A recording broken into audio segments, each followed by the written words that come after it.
Okay, degrees to minutes. Degrees to minutes conversion. So, kung degree siya, gagawin mo namang siyang minutes. So, babalik ta rin natin yung conversion. Kung kanina multiply tayo, ngayon nag-divide.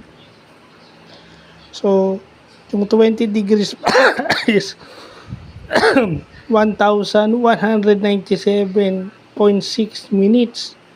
Pero para maintindihan natin,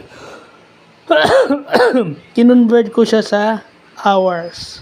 So, yung nakuha natin 1,197.6, kinonvert natin sa hours. So, 19.96 hours. So, importante yan para makita natin yung sa Earth, yung Earth's rotation naman yan.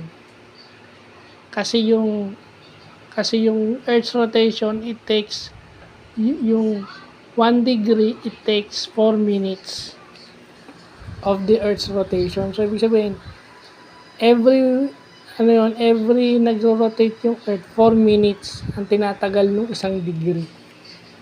So, ganun siya kabilis, 4 minutes, no? Nalaman natin.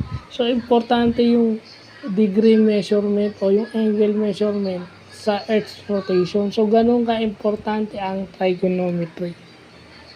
So, practical applications lang itong ginagamit natin. Kaya nang sinabi ko, yan yung mga gusto kong pag-aaralan sa trigo.